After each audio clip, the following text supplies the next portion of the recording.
Wow!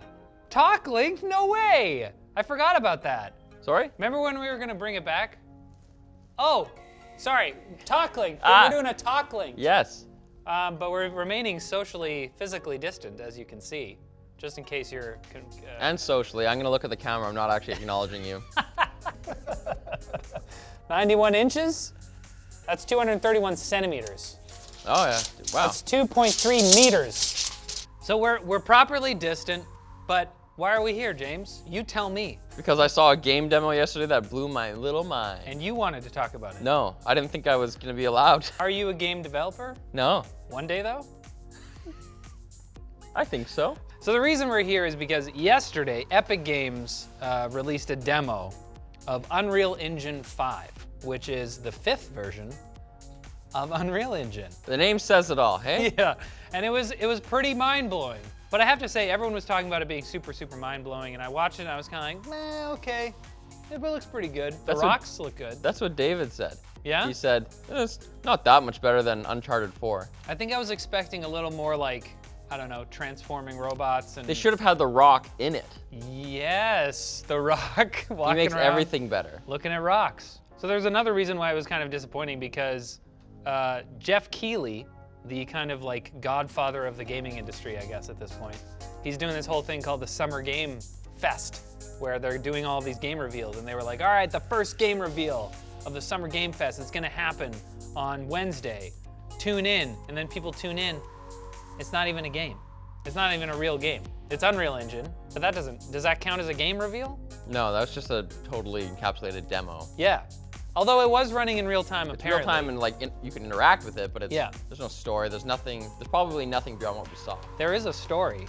The thing is called Lumen in the Land of Nanite. And I think maybe the girl was called Lumen, and those were all her nanite friends. Yeah, so it was apparently running in real time, although we have no way of actually proving that.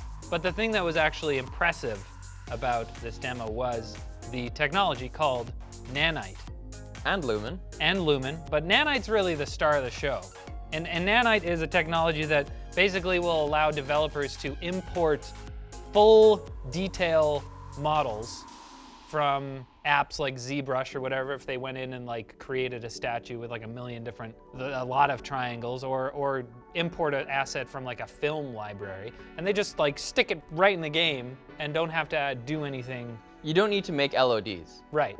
Level of detail things. Usually in a game, you have stuff really close to the screen, really close to the observer, be high detail, but you don't want to render stuff that you can't see, because that's a waste of energy and compute. So when something gets farther from the screen and it's small, you have more coarse and rough character models. So lower polygon count Rileys. Yes. You know, you're pretty high def right now, but if you were 40 feet away, you might as well just like lower the number of triangles down to like a 6.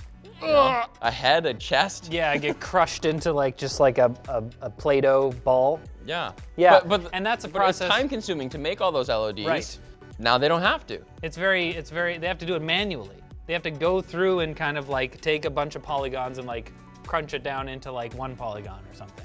For like a statue made of, the one they showed in the demo was made of 33 million triangles. Well, the one that they have in the demo is a cinema quality. Yes. Like, so that one they wouldn't even have imported. The highest definition LOD probably wouldn't even have that many triangles. Right. But in the demo, they just import the cinema quality ones right into the game. Boom. And then Nanite will dynamically re-render and reduce the number of triangles depending on how much space the object takes in the screen. Right. And it was pretty impressive. I mean, like looking at that statue, if you were looking at it on a high resolution screen, it was like, okay, I can see why they're saying this is photorealistic. Because it did, I mean, that could have been, you could have told me, if you just took a still frame of the statue and you were like, this is a photo, I'd be like, well, the other part of it is I have that no reason to think you're lying. You're actually just looking at a high triangle count model. You're not looking at, because normally they'll make a character model that'll be lower poly count, and then they'll wrap it with a texture map, like a normal map, right, that makes it look higher texture. They like take these details that are actual geometrical details and kind of like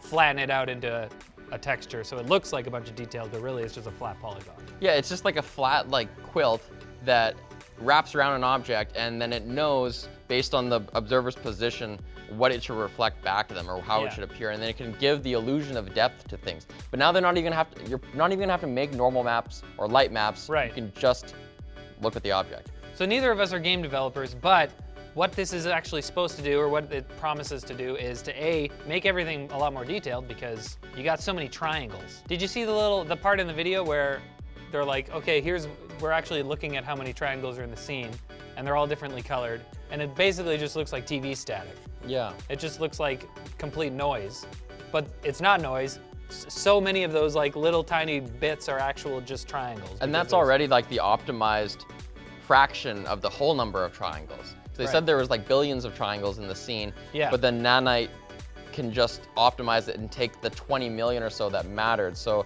that's about, for an HD image, like a 1080p image, it's like 1 triangle per pixel. Yeah, he was like, a lot of the pixels are just gonna be a triangle.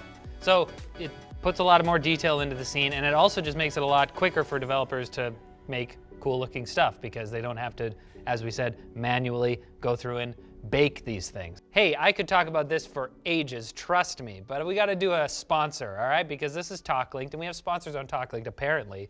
This TalkLinked's brought to you by Private Internet Access. It's a VPN that lets you mask your IP and encrypt your traffic. PIA offers over 3,300 servers in 30 countries and no bandwidth caps. It has configurable encryption levels and a kill switch to keep you in control. When combined with private browsing, it can make websites think you're in a different country. See you later. You can connect up to 5 devices at once, whether they be Windows, Mac, Android, iOS, or Linux, and PIA's Mace feature blocks malware and tracking domains, both of them. So try it at the link below with a 30-day money-back guarantee. Now, to talk more about what we were talking about. It seems like it kind of assesses how powerful your machine is and then allocates a triangle count based on that, because they said that it's also going to be available for mobile. Like, it's a scalable platform that can, you know, you want to develop in one engine, it gets used multiple places. Yeah. Obviously, if you're playing on an Android device, you're not going to have that many triangles. Right. So instead, I guess they'll just lower the triangle count and it'll still be dynamic and everything. Yeah. This one was still pretty high because apparently it was running on the PS5, which we will get to. The thing that kind of like maybe rubbed me a bit the wrong way about this demo was A, where were the plants? They're in a cave. Yeah, so that was a little cheap though, because like, hey, it's pretty easy to make rocks look nice. You know, they're just kind of like, they're basically polygons already. It's like, oh, this rock is made of 1 million polygons. Like, you got a rock that's basically, oh, what, it's like 6 or 7 polygons, you got a rock? Yeah, but they had a bunch of them though. Yeah, but still, they're rocks. You know, you want to really impress me, get this. Can't reach it, but that little thing there, look how many polygons are in that. Maybe none because it's 2D. What? But regardless, it's more detailed. I know it's a fake plant, So- but what? it's 3D. That's a fake plant? What are you talking about? We don't even have real plants on this show? No, I saw some people complaining about that. Well, not complaining, but like they were commenting on the YouTube video and on Reddit, and they were kind of like, all right, this is really impressive. It looks real nice, but you know, I want to see how maybe it doesn't deal with like foliage very well. If you can import like a super high quality asset, like a film quality asset of like a plant, and you know, animate it to like move in the wind, how does it deal with that? Like maybe it only really deals with these like static mega scan images, because that was one of the things, all the rocks and some of the, well, I mean, the rocks were imported from Quixel Megascans, which is like photogrammetry, where they like 3D scan Epic real owns images. them. Epic owns them. Oh, they own Quixel. Yeah. Right. Maybe it Quixel just do well. doesn't have any plants in their library. yeah, they're just like, We do rocks. sorry guys, we don't do plants. We do rocks, we do space. You want to make a game with rocks? We got you covered. Plants? Whoa, whoa, whoa, slow down here, buddy. Also, the thing that was slightly, I don't know, rubbed me the wrong way maybe, is that the woman character didn't look photorealistic at all. She looked very cartoony. Well, it's not the focus of the demo, though. The focus of the demo is how dynamic all the environments can be made. Yeah, well, if you want to make headlines where it's like mind-blowing demo, Her hand was good, man. Like the landing on the rocks and stuff as she walked around, like That was good. it was good. That was cool. I just feel like there are like photorealistic people in like the Final Fantasy games. Just get the models from those. No one has hair like that. Yeah, that's true. Although I've never been to Korea. They're advanced. I've never been to whatever the planet is in Final Fantasy VII. It's David? Korea. Gaia. Can we talk about Lumen? Yeah, Lumen. So that was the other big thing. Yeah, so this basically, it's a way for light, and a lot of game engines already do this. Where The first Xbox, man, Splinter Cell. Shoot out the light, and then the light in the room changes. Right. But that could have been like a pre-baked thing. Like you shoot the light and that triggers a different pre-baked lighting setup. Whereas if in that game you can, move the light around and move it wherever you want and the light changes dynamically. They did according have to that in Splinter Cell. There could be like a bulb on the end of a string and it could swing. It's been a long time since I played Splinter Cell. Just the difference is the bouncing. Yeah, multi-bounce lighting. There we go. David knows what he's talking about. But even in modern games that are much newer than the original Splinter Cell, Yeah. they have sometimes pretty crappy implementations Right. of lighting. So like if you're playing Ghost Recon, there could be some lamps that you shoot out and then it gets dark. But then there could be in that same space, maybe you walk into like a barn, you shoot the light on the ceiling and that light like disappears, but then the halo, a cone of light that was emanating from it like remains. It's pretty hit or miss. Yeah, and I hate that. So what most games do, like in Rainbow Six Siege, is they just make the lights indestructible. You shoot the traffic light, it doesn't do anything. Maybe it flickers while you're shooting it, but it doesn't actually break. Especially if there's other things that you can destroy, right? Like if you can break down a wall and then there's rubble, all of that rubble should be occluding other things around it. It should have shadows in every which way. And that's what we saw in this demo. Yeah. They just take the sun and move it. And then all those little pebbles that you were complaining about, all the rocks, each one of those gets its own dynamic shadow. It's really cool.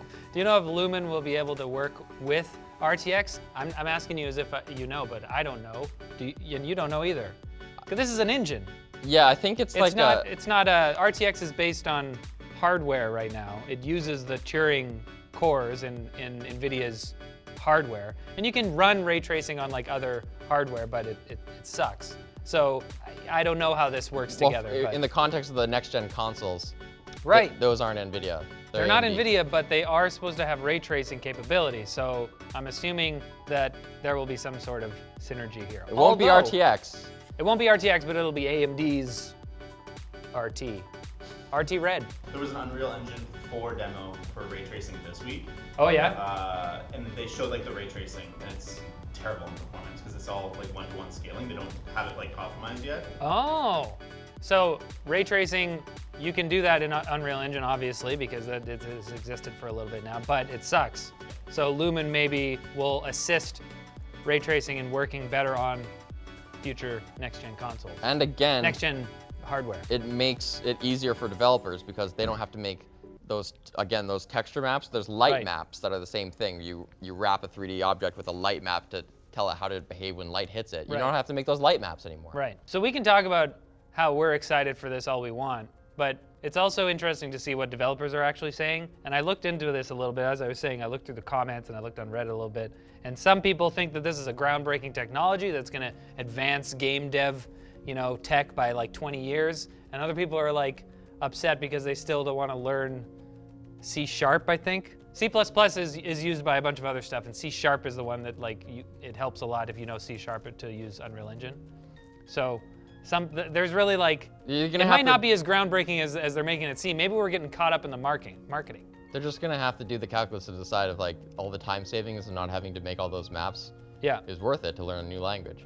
Even if they do spend the time to do that, regardless, Unreal Engine apparently isn't going to be out until mid-2021 anyways. So the first console games to launch with the new consoles, well, that's what they're not going to have it. Yeah. The first year and a half or 2 years, it appears that we're not going to see games with this for quite some time, which is usually the case with these summer game expo reveals. They'll be like, oh, look at this groundbreaking game, and then we're like, oh, it'll release in 2 or 3 years. Can't wait to play this when I'm 40. Yeah, and then when the game comes out, we'll look back at the original demo and be like, hey, still not as good. Exactly. One thing that's also kind of misleading from the demo is they make this big deal about how you can take these movie quality assets and just plop them in. Yeah. And in that one room she walks into, it's like we just saw this huge high triangle count statue, and then she walks into a room and they're like, there's 500 of these statues in here. But that's cool. Nanite can render it. That's one thing. Maybe it can, but you still have to store that asset. That takes up space, right? And sure, the PS5 and the Xbox, they have high bandwidth SSDs, but they still have limited capacity. Yeah. Like the Series X is going to be 1 terabyte. The PS5, I believe, is like 825 gigabytes or something like that. Yeah. Their demo was probably terabytes. Right. It's huge. That's the other thing I saw people saying as well. It's like, okay, we're complaining about Call of Duty Warzone being like 200 gigs or something. How big is it? Yours is 180 with like, what was it? Advanced or Modern Warfare? It's more. I think Warzone with like the actual Modern Warfare installation is like over 200 gigs. And we're complaining about that, but this is gonna be like, if you're importing these assets, it's gonna be like a terabyte. So it's not a panacea. There's still gonna be, constraints for the developers to work under. But hopefully, everyone just buys those proprietary Seagate SSDs for the Xbox, and then you'll be fine. And the other really cool thing about the announcement was that Unreal said developers don't owe Epic a cent until they make $1 million in revenue. So not only are they like giving all these tools to developers, they're also being like, hey, you can use it for free until you make some coin. And That's kind of cool. Previously it was $50,000. If once you made $50,000 in revenue, then you had to pay. Up to $1 million. But now it's $1 million. Wow. It's crazy. Like, even if David's right and this doesn't look that much better than Uncharted 4, yeah, I think that even if the best game doesn't look that much better, the average game is going to look a lot better. Right. Now, we mentioned earlier that this whole thing was running on the PS5. And we've seen some of the kind of like console war starting to heat up as we approach the fall when the PS5 and the Xbox Series X are going to release. And right around the time that Unreal released this video of this demo, a bunch of people were talking about the PS5 because it was running on the PS5, and they're like, oh, this is the kind of experiences that that the PS5 is going to enable. Tim Sweeney said something about the SSD in particular. Because, have you looked at the specs, the comparative specs? The PS5 actually has a little less, well, on paper, it has a little less teraflops. Fewer teraflops from the GPU, but yeah, it doesn't have like double the SSD bandwidth. Right. So compared to the Xbox Series X. Yeah. So the PS5 SSD has 5.5 gigabytes per second on their SSD, and the Xbox has 2.4 gigabytes per second. Bush League. Italy. Okay, so this is a quote. They did Tim Sweeney's the CEO of Epic, and they did a press conference for this whole demo release, and he said, the storage architecture on the PS5 is far ahead of anything you can buy on anything on PC for any amount of money right now. It's going to help drive future PCs. Like, they're gonna see this thing ship and say, oh wow, SSDs are gonna need to catch up with this. Which obviously makes PC enthusiasts a little salty. I mean, I hope it's true. Well, but this is the thing, is that, that kind of bandwidth, you can get that on NVMe SSDs right now. So everyone's like, what the heck are you talking about? He might not be strictly talking about bandwidth, though. He just says the architecture is light years ahead. So yeah, what other parts of that are I think it's the bandwidth and the SSD and how it's like designed and integrated with the whole system so that developers can like get this, closed platform and be like, all right, I'm going to only work with this and like make things like really freaking quick, But who knows? The best information we have so far is that the SSD and the RAM are way closer integrated, Oh. so that it can like offload processing processing that it doesn't have to do onto the SSD, leave it, keep rendering on the RAM, and then load stuff and exchange stuff really fast. They're closer together, so they're basically, yeah. If you have the RAM and SSD kiss, then that's where that's the best console. That's only the beginning of the data transfer, though. It goes from SSD to RAM to VRAM to L2 cache on the GPU to L1 cache on the GPU. Those are my favorite. That's where the French kisses happen. PS5 is also going to have, like the 3D audio Tempest. Did you see this whole thing? You can map your ear. Mark Cerny, I don't understand that. Like with headphones, like when using headphones. Who does understand it? I've used apps before. I've seen headphones before where you use your phone to take a picture of your ear, and then they say it makes the sound better for you or whatever. But if I'm playing console on my couch, sitting at one of many couch positions, because my couch is huge. Such a big couch. Or if there's other people in the room, like how does this track to a room with 5.1 or you basically, you take a picture of your ear and then the computer gets it and it's like, this is who I'm doing this for. And then it just kind of makes it care more about it, It doesn't make any sense. Maybe for headphones. That makes perfect sense. It's only for headphones. It's only for headphones. But why? Why stop at headphones? Why stop at For so simulating? many practical reasons. Why stop at simulating individual raindrops in a rain or shower scene? Because apparently that's what it's gonna do. I want to know exactly how many atoms are in each raindrop, Like so that when Steve it Jobs, falls, you know? when it falls and hits the floor, it's like, and I'm like, that's right. That's like, what it sounds like Steve Jobs' next computers. Like, I want the inside that only the technician's gonna see. I want that to be beautiful. And I'll pay. And I'll pay you for it. If you had to buy a console, because all this is, you know, all this is really conjecture. Like we've gotten the specs, we've gotten all of this hype and these demos put out, but like we don't really know what the actual, we don't know which one's gonna be better because they're not out yet. We can't get our hands on the meat. Or the controllers. Or the controllers. Sometimes if you have just the meat and just the controller, it's okay, but in this case, we need both. Yeah. So, do you have loyalty to anything? I've been in an life? Xbox man. You're an Xbox man. I had a PS1, then I had an Xbox, then I had the Xbox 360 on day one. Oh, wow. That was the last console I owned. So I'm kind of an Xbox man, but Dang, dude. I don't really like PlayStation controllers. I don't like the symmetrical thumb. It's more ergonomic for me to Yeah. have my thumbs. I've hated the PS4 controller, or the PlayStation controller in general since forever. But this one actually looks, I mean, they basically looks like they took the Xbox's controller form factor and just kind of put their Well, two sticks the on. joystick's at the bottom. I don't like it. Get over it, dude. All right, well, I'm done talking, but TalkLinked will be back to talk more at a later time. So thanks for watching, guys. If you like TalkLinked, wait for a while. Talk a bit more. Talk whenever you want to. We'll do it sometime. And New stay- TalkLinks every sometimes. And stay away from me. Continue to do that. Oh my God, your poor laptop screen.